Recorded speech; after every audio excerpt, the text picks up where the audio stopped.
Welcome to today's deep dive.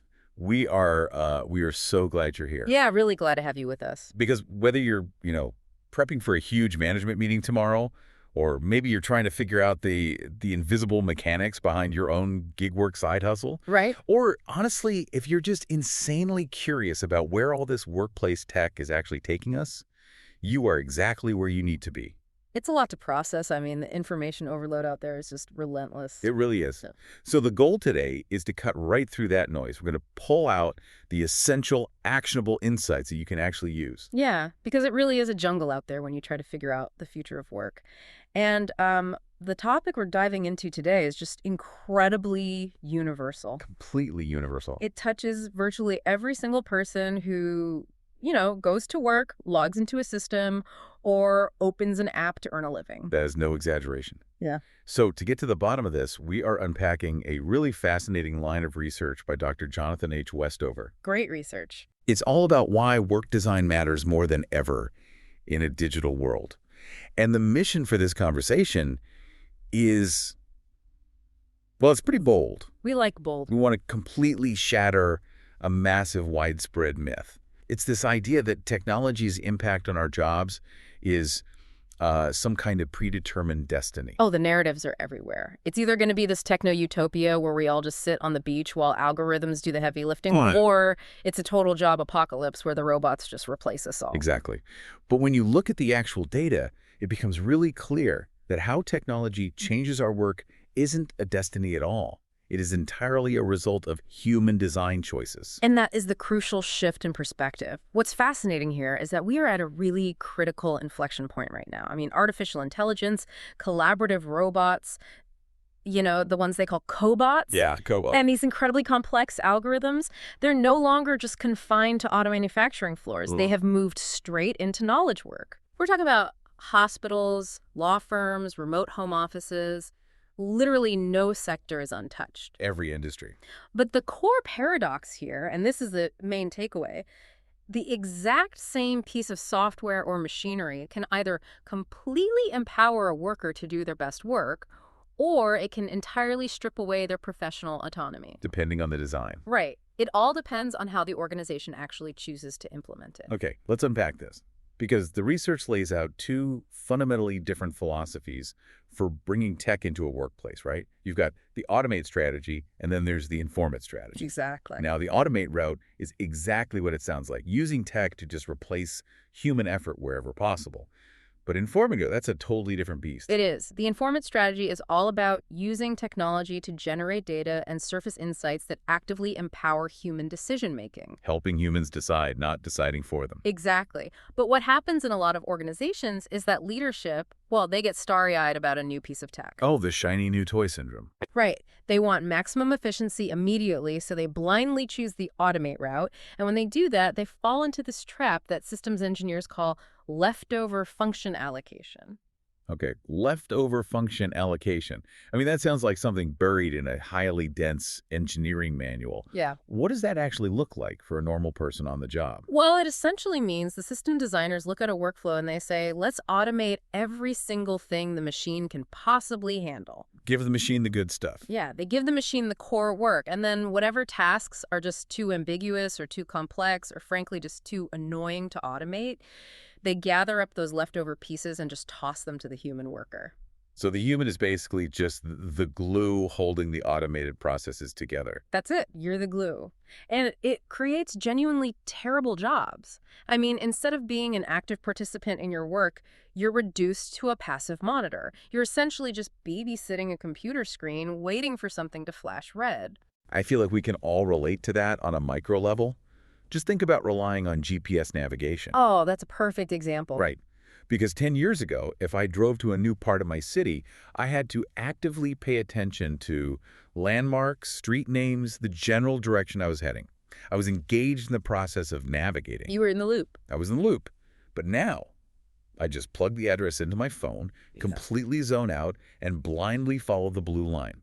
And if my phone battery dies halfway there, You're completely lost. I have zero situational awareness. I'm lost in my own neighborhood. That is a brilliant everyday analogy for exactly what happens in highly technical environments.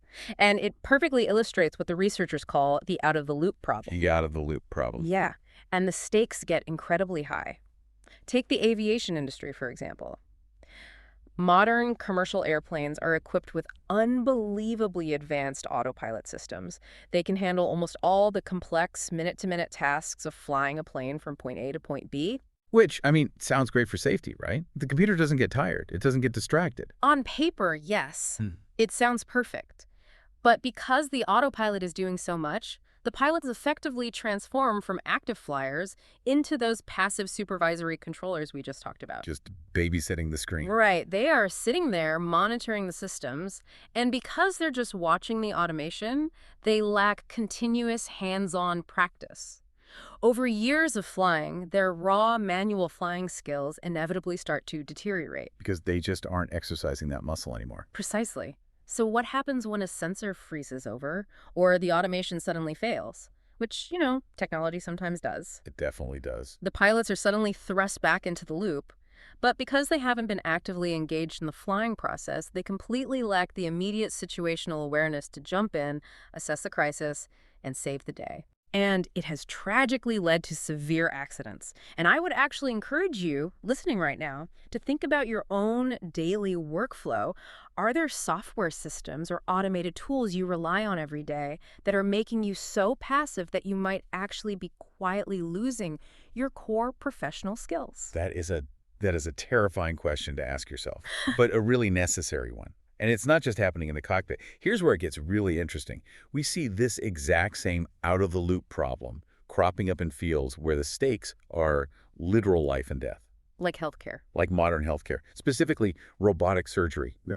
If you walk into a cutting-edge operating room today, you might see a Da Vinci surgical robot. An incredible marvel of medical tech. It is. It provides surgeons with immensely magnified 3D visualization of the surgical site, Yeah. and it allows for these remarkably precise microscopic movements that a human hand could just never achieve alone. It's a phenomenal tool. But when we look at how it was integrated into teaching hospitals, we see a massive unintended ripple effect. Historically, the way medical residents learned how to do complex surgeries was through a model of guided practice. They would stand next to the attending surgeon, take on small parts of the procedure, and gradually take on more and more responsibility under strict supervision. The classic apprenticeship model. See one, do one, teach one. Exactly. But the Da Vinci robot completely disrupted that because the robot requires such specific, delicate operation at a single console, and because modern hospitals are under immense pressure regarding both efficiency and liability. The attending surgeons just took over. Yes, they started doing all the critical steps of the surgeries themselves. Which, I mean, makes sense from a short-term risk perspective, right? If the attending surgeon can do it faster and seemingly safer using the robot, why would they pass the controls over to a resident who is still learning? It makes total sense for that specific surgery on that specific day. But the long-term consequence is staggering. We now have a situation where medical residents are graduating from their surgical programs, and they are legally authorized to use these advanced robots. But they've never practiced. Right, because the actual work design was completely optimized around the machine's efficiency and the attending surgeon's speed, these new doctors never got the actual experiential, hands-on learning required to operate those robots safely on their own. That is wild. Yeah. So the technology itself is brilliant, but the way the workflow was designed around it completely failed the next generation of human learners. That is the core issue. The tech was implemented to automate and expedite the physical process of surgery, but it totally ignored the social process of medical training. Okay, so we've seen how physical automation changes the nature of work for pilots and surgeons. But what about software? What happens when it's an algorithm dictating the workflow rather than a physical machine? That's where things get really insidious. Yeah, there's an example in the research involving regional home care nurses that I just found deeply unsettling. These are highly trained, specialized professionals who travel from house to house treating patients. And a health network decided to give them all a new tablet-based scheduling algorithm that automatically mapped out their entire day. And ostensibly, the pitch for that software is always about making things easier. We're going to optimize your route. We're going to save you driving time. Right. And efficiency is generally a good thing in healthcare if it means you can see more patients who need help. Mm. But how did it actually play out on the ground? It was an absolute disaster for the nurse's autonomy. Oh, so. The algorithm optimized purely for time and geography. Its rigid, minute-by-minute allocations completely stripped the nurses of their professional judgment. Think about it. A nurse might walk into a patient's home, assess the situation, and realize this person is in serious, unexpected distress and needs at least an hour of dedicated care and stabilization. But the tablet algorithm doesn't know the patient is in distress. It just knows that the nurse is scheduled to be at the next house in exactly 20 minutes. Exactly.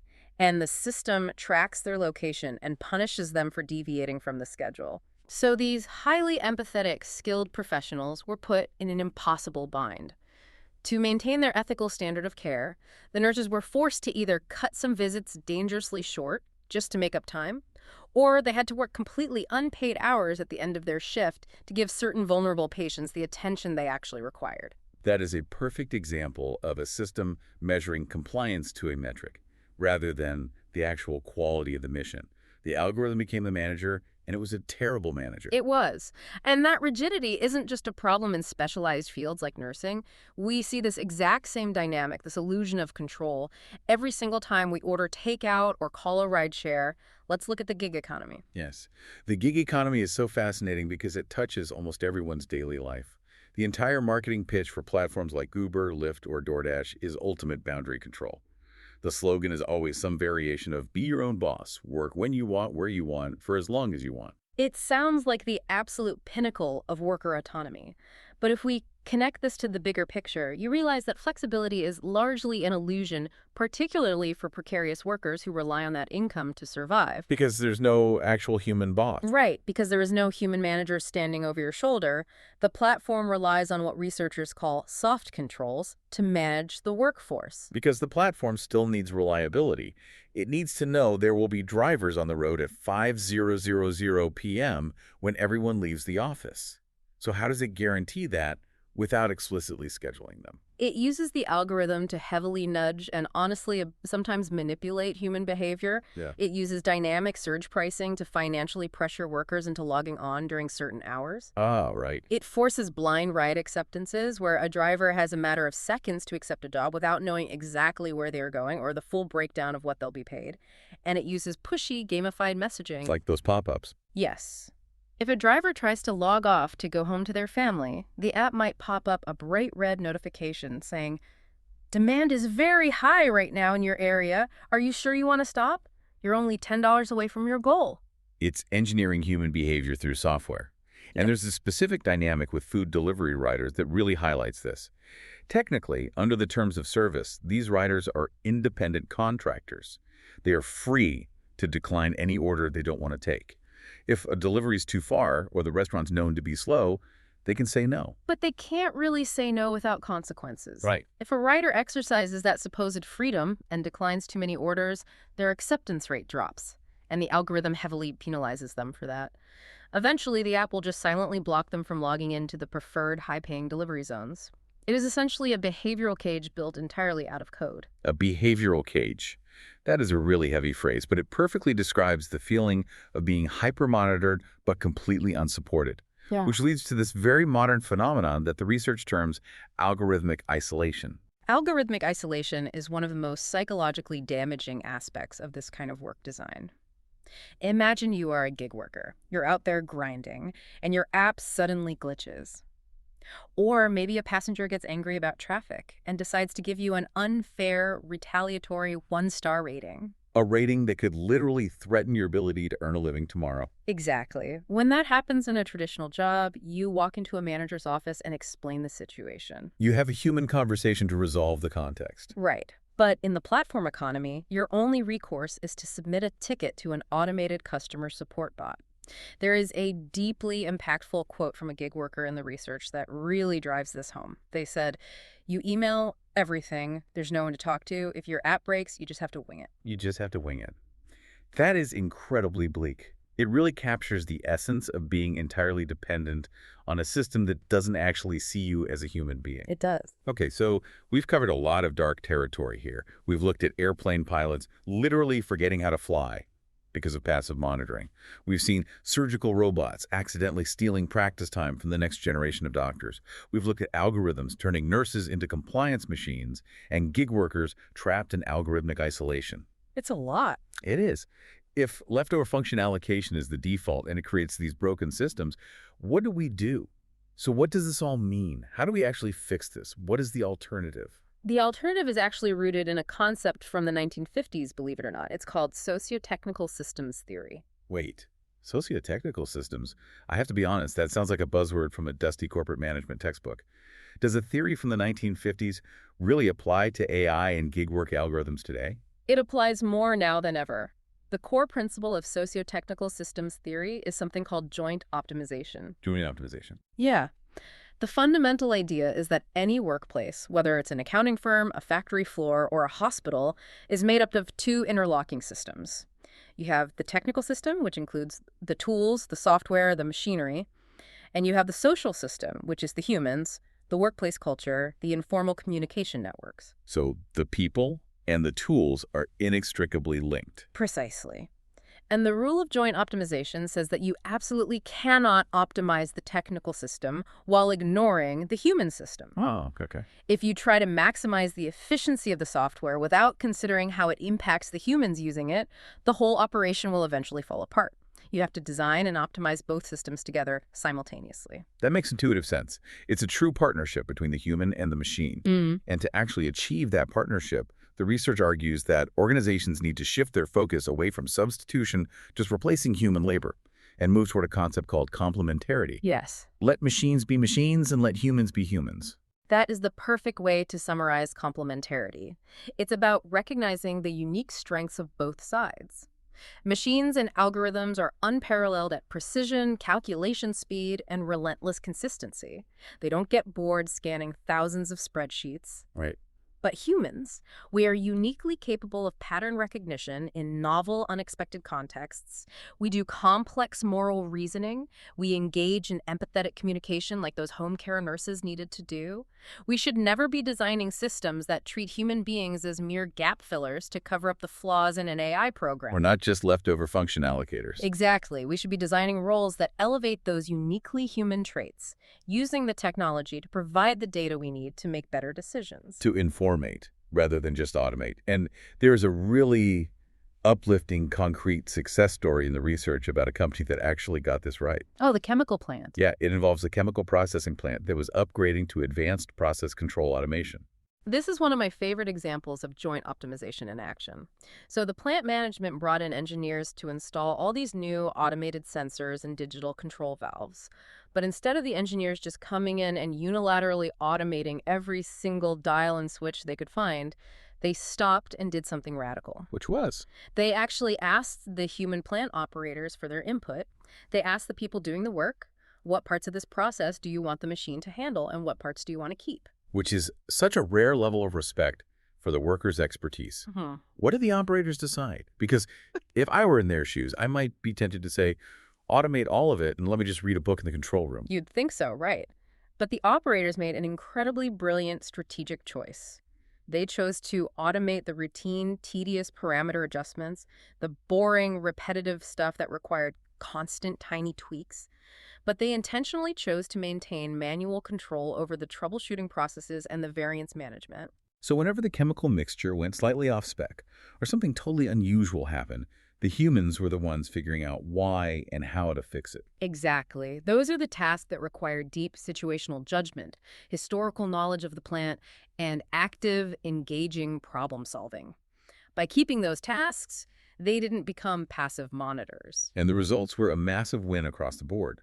Because they maintained that engaging, meaningful work, the operators reported much higher job satisfaction. They kept their skills sharp, so they were ready if a real emergency happened.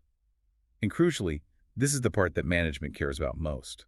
The plant's overall performance and safety metrics actually exceeded expectations when compared to other rival facilities that had chosen to fully automate everything.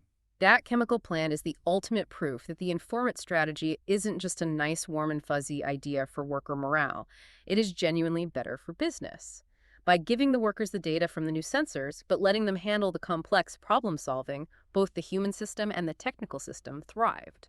It really is a total paradigm shift. It Mhm. proves that we don't have to accept the leftover function trap. So to bring all these threads together for you, Wow. we've looked at the very real dangers of autopilot skill rot. We've seen how focusing purely on the efficiency of surgical robots can steal vital practice time from medical students. Right. We've unpacked the invisible behavioral cages and the algorithmic isolation built into the gig economy. And finally, we've seen the very hopeful, actionable solution of joint optimization and complementarity. If there is one central thesis you take away from this deep dive, it should be this. Technology's impact on your daily work is not an inevitable force of nature. It is not something happening to you by some unchangeable law of physics. It is always a choice. The design A choice. design choice. We desperately need to advocate for proactive, human-centered work design. We have to prioritize human flourishing, continuous learning, and meaningful connection right alongside pure operational efficiency. They cannot be mutually exclusive. Absolutely. So whether you are a senior manager deciding which new enterprise software to buy for your department, or you are an employee trying to navigate a new digital workflow your boss just rolled out, remember that you have a voice in how these tools are used. You can advocate for systems that informate and empower your team, rather than accepting systems that blindly automate people into a corner. And before we wrap up, I want to leave you with one final thought to mull over. It draws on a really empowering concept from the research regarding how we as individuals react to these tools. It's the idea of the psychological contract and something called job crafting. So hold on, let's unpack those terms before we go. Psychological contract sounds like a pretty heavy concept for just a change in workplace software. What does that actually mean? It's a great term. A psychological contract refers to the unspoken trust and the unwritten expectations that exist between you and your employer. It's the feeling of, I am trusted as a professional to do my job. Okay, I get that. When a new, highly monitoring technology is introduced, like the tablet given to those home care nurses, it doesn't just change their daily tasks, it actually rewrites that psychological contract. Suddenly, you go from being a trusted professional to being a hyper-measured data point.